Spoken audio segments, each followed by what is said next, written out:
Hoje não tem piadinha irônica antes do vídeo, porque o assunto é bastante sério, bastante delicado. Então vamos tratá-lo com a seriedade que ele merece, em todos os aspectos.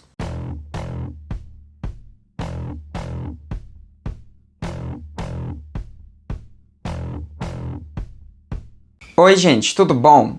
Então, hoje a gente vai aqui falar sobre a Laura Sabino. Mais especificamente, a gente vai falar sobre a agressão que a Laura Sabino sofreu, sobre o que a gente pode tirar de reflexões a respeito disso que aconteceu com ela, sobre como que mulheres são constantemente vitimadas na nossa sociedade e como a Laura não aceita ser colocada enquanto uma vítima propriamente dito, apenas uma vítima, porque a Laura é uma pessoa muito foda mesmo. Enfim, vamos falar um pouco sobre isso que aconteceu, que é um assunto triste e delicado, aqui, nesse vídeo. Mas antes da gente ir pro vídeo em questão, eu quero pedir para que você que está assistindo aqui esse vídeo considere contribuir financeiramente para o andamento desse canal aqui para a transmissão continuar funcionando. Existem algumas formas de fazer isso, eu vou falar de duas delas aqui. Uma delas é se tornando membro daqui do canal, assim você vai ter acesso a emojis exclusivos e também vai ter o seu nome aparecendo no final do vídeo, e quando eu tiver como fazer isso, você vai ver o vídeo com antecedência. Outra forma também é com o Apoia-se, cujo link está aparecendo aqui, que é apoia.se/trans, missão. E lá no Apoia-se você contribui por R$10 mensais, não é um valor muito alto, né, para a maioria das pessoas. E assim, além de estar contribuindo financeiramente para a transmissão, você também tem acesso ao nosso Discord e o seu nome aparece no final do vídeo. Os membros também do Aquenda, o superior, também têm acesso ao nosso Discord. Enfim, são essas algumas formas de fazer com que o transmissão possa, né, se pagar financeiramente, que esse projeto que eu gosto tanto continue acontecendo. Mas agora que eu já fiz o meu pedido para vocês, vamos seguir para o vídeo em questão.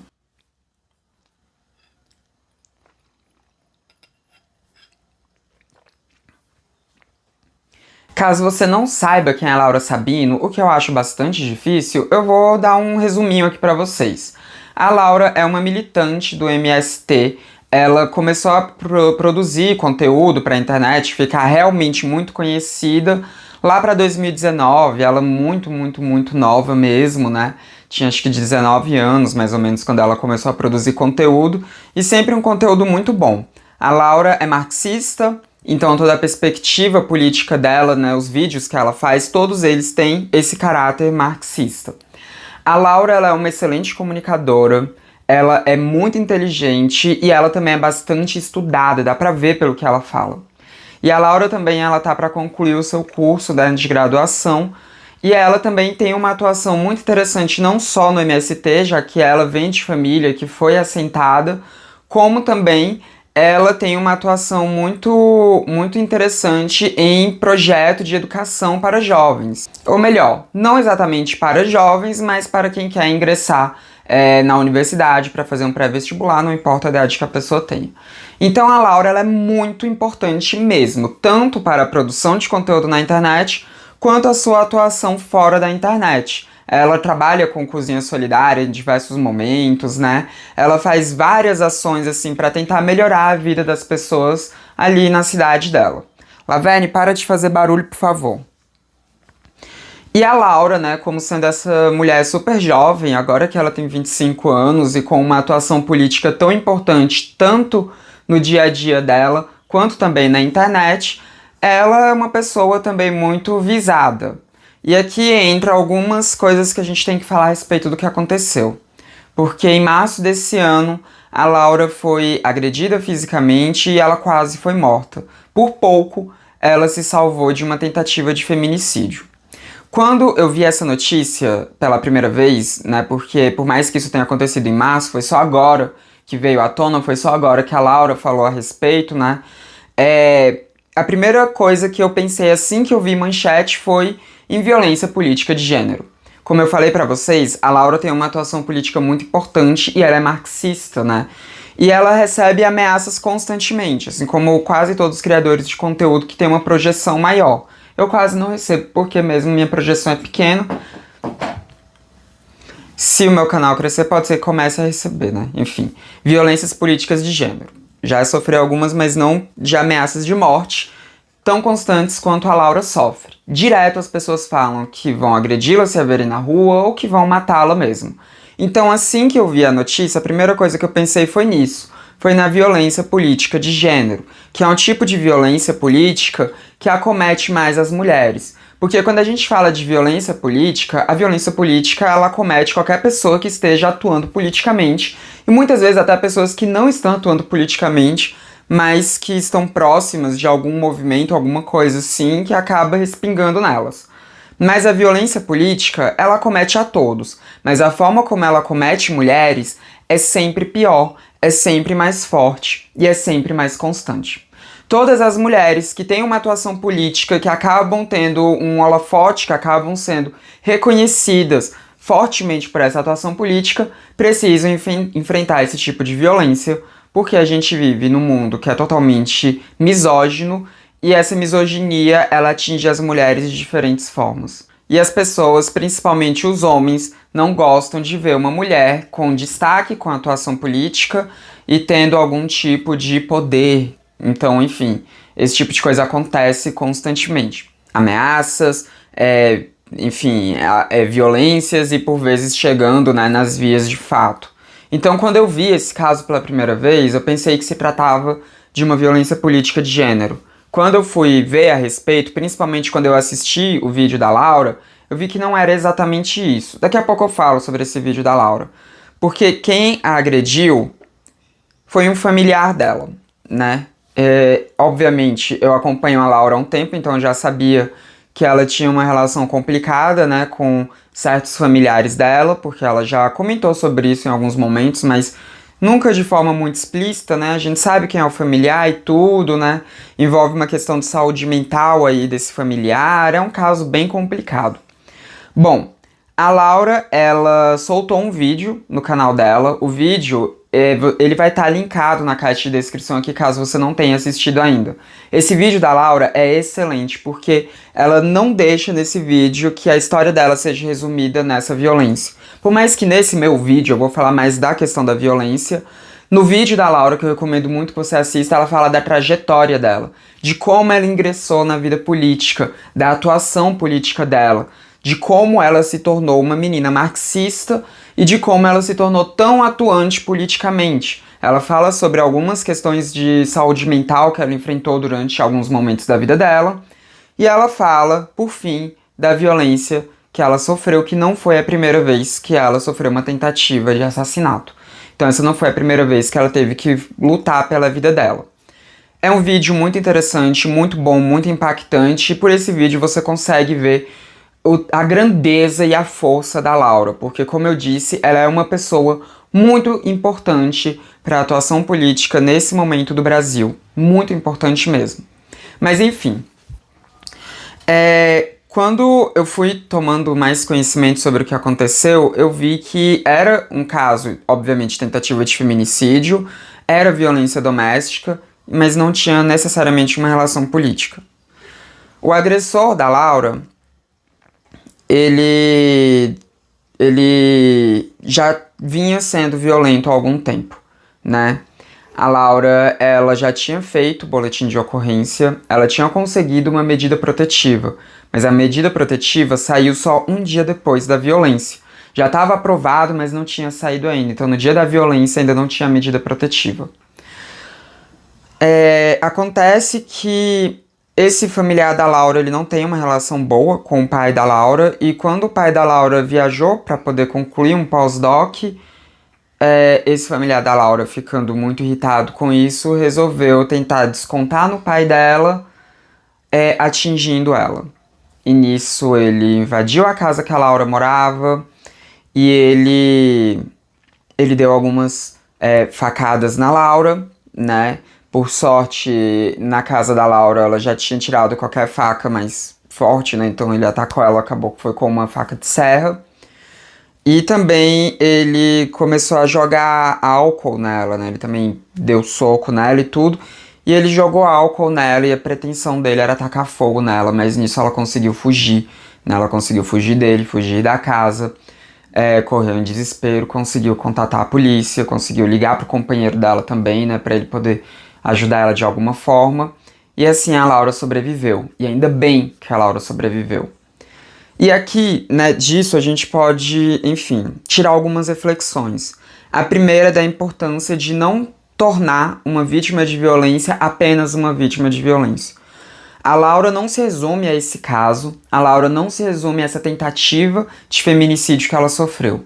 Como eu disse, a Laura tem uma vida muito rica de engajamento político.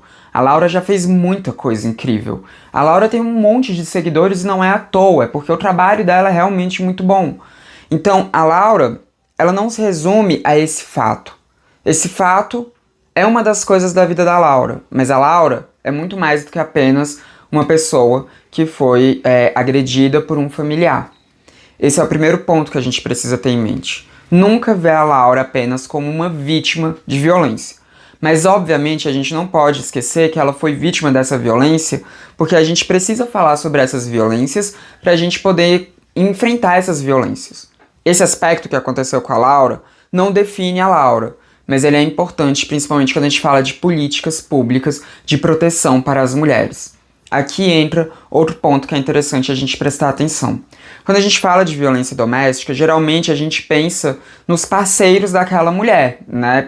Primeiramente, a gente costuma pensar em uma mulher sendo vítima da violência, isso não é à toa, porque as estatísticas nos mostram que as mulheres são o principal alvo de violência doméstica, né? Quando a violência parte para uma violência física, que eu tô dizendo, não tô falando sobre violência manipulativa, eu tô falando sobre violência física.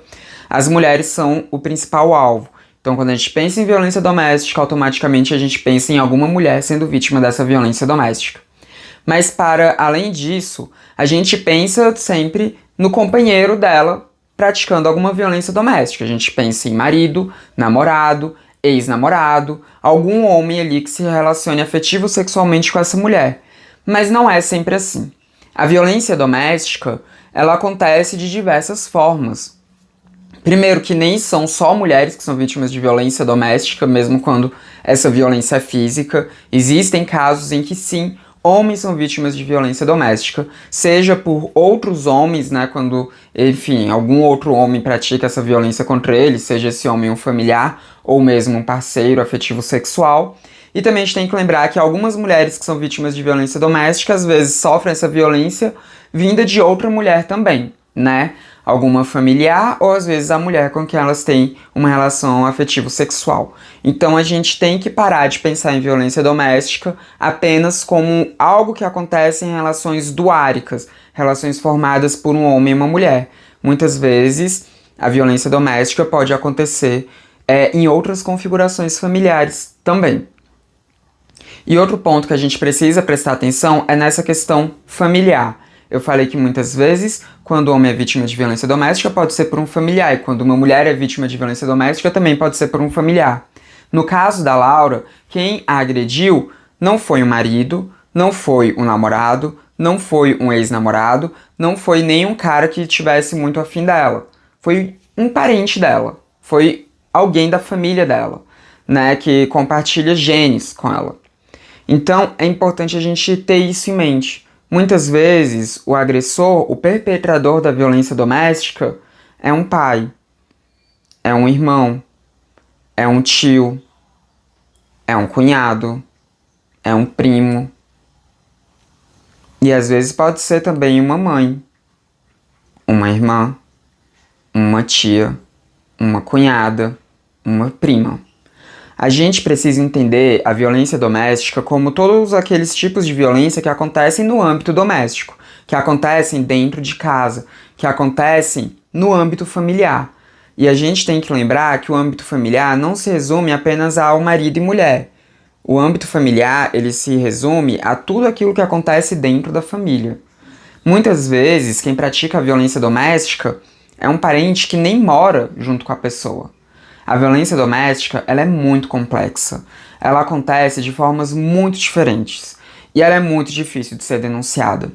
Quando a gente está falando desse tipo de violência, nós estamos falando de violências que acontecem por alguém que você ama ou é pressuposto que você deva amar. Aquela pessoa que comete a agressão é alguém por quem você nutre um carinho profundo, ou por quem você sente que precisa nutrir um carinho profundo. Nem sempre a gente ama as pessoas que moram na nossa casa, mas a gente sempre sente que precisa amar aquelas pessoas. Então, quando uma pessoa que a gente ama ou que a gente sinta que tem a obrigação de amar comete algum tipo de violência contra nós, é muito difícil a gente aceitar isso. É difícil que a gente consiga aceitar que aquela pessoa está sendo violenta com a gente. É difícil que a gente aceite que aquilo pode se repetir. É difícil que a gente aceite que aquela pessoa precise ser punida. É muito difícil a gente conseguir denunciar. É muito difícil a gente conseguir separar. Ainda mais quando a gente está falando de uma violência que é perpetrada por um familiar, principalmente se for um familiar próximo.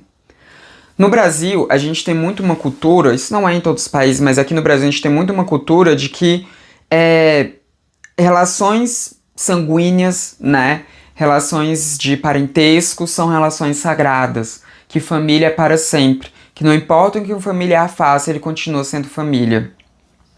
Isso faz com que muitas vezes as pessoas insistam em ficar com aqueles familiares, ficar próximas daqueles familiares. Ficar naquele ambiente em que a violência está acontecendo, porque ela acredita que ela precisa continuar naquele ambiente. Ela precisa mudar aquela pessoa. E muitas vezes acaba sendo tarde, porque quando a pessoa chega no ponto de denunciar uma violência doméstica, na maioria das vezes é porque aquilo já está muito escalonado. E tem pessoas que não conseguem chegar a denunciar, que morrem antes, que acabam sendo vitimadas de forma fatal antes de conseguir efetivar uma denúncia. Então é muito importante a gente quebrar esse entendimento que a gente tem de que família é para sempre. Família não é para sempre. Família não é sagrada. Os laços familiares, eles não precisam ser eternos. Se um familiar seu está colocando a sua vida em risco, você precisa prezar pela sua vida. Você precisa se afastar daquele familiar. E aqui eu não estou dizendo que a Laura insistiu nessa relação, não estou jogando isso em cima dela, tanto que ela já tinha pedido medida protetiva, tanto que ela morava em uma casa separada e tudo mais, né? Então não estou jogando isso na Laura, eu estou falando que normalmente acontece. Não é o caso da Laura, mas geralmente é o que acontece quando a gente está falando de vítimas de violência doméstica. Por isso que os casos de violência doméstica são tão subnotificados, porque a maioria das pessoas não tem coragem de denunciar quando acontece. Elas acham que não podem denunciar. E a gente tem outro aspecto da denúncia. Na maioria das vezes, quando uma pessoa faz uma denúncia de violência doméstica, essa denúncia não é levada a sério pelos policiais que recebem tal denúncia. Não é à toa que aqui no Brasil a gente tem delegacias que são especializadas para receber denúncias feitas por mulheres. A gente tem a Casa da Mulher Brasileira, por exemplo. A gente tem delegacias especializadas em violência contra a mulher, que são ambientes que pressupõem que a mulher estará mais segura a fazer aquela denúncia. Até porque quando uma mulher faz uma denúncia desse tipo, muitas vezes ela precisa passar por exame de corpo e delito quando ela já foi agredida fisicamente. E aí muitas vezes ela se sente revitimada naquele momento. Ela precisa descrever a agressão, ela precisa explicar a relação dela com o agressor, e nem sempre os ambientes são muito acolhedores para que essa mulher consiga fazer essas denúncias. A gente precisa ter uma mudança na forma como a polícia age com pessoas que são vítimas de violência doméstica, sobretudo mulheres. E quando a gente vai falar sobre esses ambientes de denúncia, ainda existe outra camada, que às vezes, além do ambiente não ser tão acolhedor para essas mulheres, muitas vezes esse ambiente é extremamente hostil e desacredita aquela mulher que sofreu a violência. A mulher chega para denunciar e muitas vezes policiais minimizam aquilo. Muitas vezes eles seguem aquela ideia absurda de que em briga de marido e mulher não se mete a colher. Então, se foi o marido que agrediu, eles perguntam o que ela fez para ser agredida. Se foi o marido que agrediu, eles tentam minimizar como sendo apenas uma briguinha de casal. Não levam aquilo para o crime que está sendo cometido. Eles minimizam, eles acham que não é tão grave. Ou eles acham que aquela mulher, em pouco tempo, ela vai voltar para o cara. E muitas vezes acontece isso mesmo, por dependência emocional. Só que por isso acontecer muitas vezes os policiais acabam tirando peso daquilo.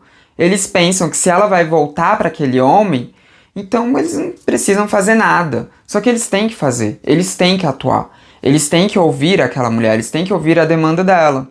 Por isso também que a gente tem aquela medida de que se a mulher se arrepender de denunciar e voltar atrás, ainda assim a investigação continua. Porque a gente sabe que acontece isso. A gente sabe que muitas vezes depois que o homem agride a mulher, ele tenta reconquistá-la, ele muda o tratamento, é o que a gente chama da lua de mel, né? O período da lua de mel pós-agressão, que é o momento em que ele faz tudo por ela, em que ele pede pra voltar, em que ele se mostra arrependido, em que ele se mostra muito triste com o que aconteceu e demonstra muito amor por ela. Mas depois ele volta a agredi-la. Depois a violência volta. Porque aquela violência é uma violência que ela acontece por ele achar que aquela mulher é uma propriedade dele. Por ele não ver aquela mulher como um sujeito de direitos. Por ele ver aquela mulher como alguém que deve servi-lo. Uma propriedade, um objeto dele. Que ele pode e deve ter o direito de fazer o que quiser. E quando a gente está falando de outros tipos de violência, como por exemplo quando é de um pai para com uma filha, os policiais muitas vezes pressupõem a mesma coisa. É o pai, ele está educando. É o pai, ele tem direito de bater. Então muitas vezes também acontece esse tipo de inação. Quando é um familiar próximo, é só uma briga de família. Depois eles se acertam. Não é assim. Um crime foi cometido, precisa ser levado a sério. Uma medida protetiva precisa ser efetivada. Uma investigação precisa ser levada a curso. Aquela pessoa que agrediu precisa ser responsabilizada pelo que ela fez. Se ela agrediu uma pessoa, se ela tentou matar uma pessoa, não importa os laços familiares ou os laços de relacionamento amoroso que aquelas pessoas tenham. A agressão foi cometida, o crime foi feito. Se houve o crime precisa ser investigado e devidamente punido, depois de julgado. A Laura já havia relatado a agressão, ela tinha pedido uma medida protetiva e ela tinha conseguido essa medida protetiva. E aqui a gente precisa falar sobre a demora na medida protetiva. Talvez, se essa medida protetiva tivesse saído assim que a Laura fez o pedido, ela não tivesse sido agredida. A polícia poderia ter tomado alguma atitude que impedisse o agressor de chegar até ela. A Laura quase morreu. Foi uma tentativa de feminicídio. E aqui se torna muito importante o aspecto do feminicídio. Muitas vezes as pessoas, elas questionam por que existe essa categoria, ou por que inventaram essa categoria, se homem também morre, se homem também é vítima de violência. As violências que acontecem contra mulheres, na maioria das vezes elas acontecem por essas mulheres serem mulheres. O aspecto delas serem mulheres é o motivador da violência. É aquilo que desperta no agressor a vontade de agredi-la. As violências que mulheres sofrem são diferentes.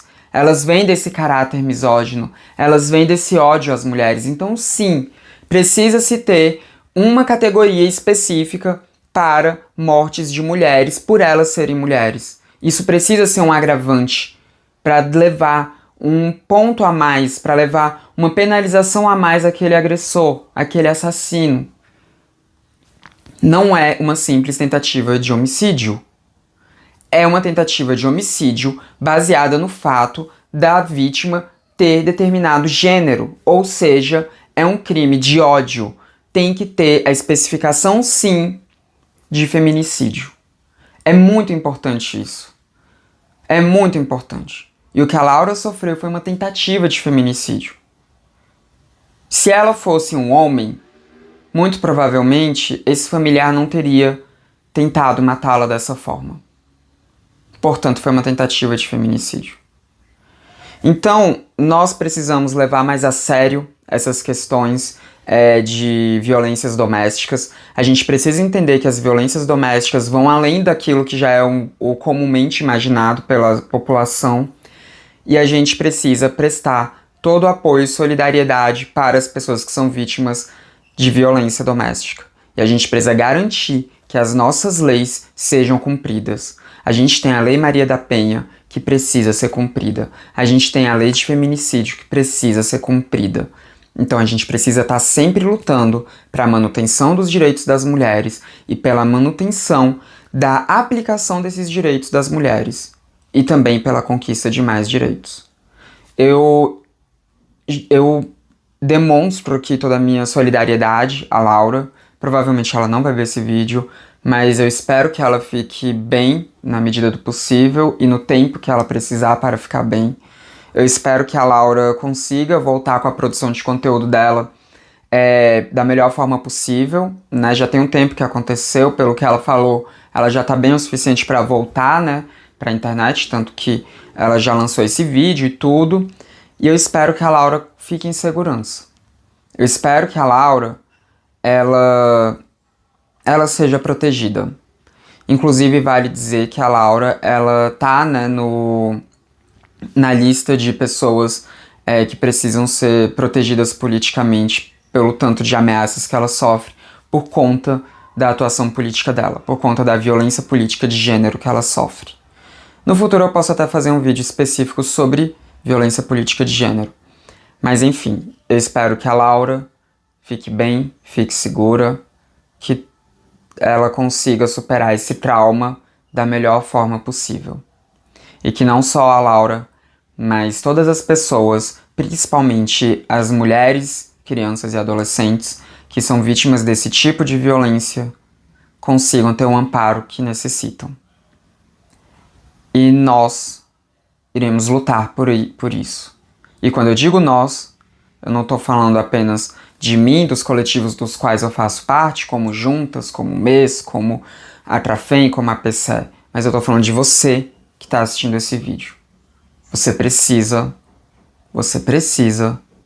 ser parte da solução dos problemas que as mulheres, crianças e adolescentes enfrentam relacionados à violência doméstica. E não parte do problema. Enfim, esse foi o vídeo de hoje. Eu espero que você tenha gostado e refletido sobre tudo que eu trouxe aqui pra vocês, né, sobre as reflexões que eu trouxe pra vocês. Então comenta aqui embaixo o que vocês acharam.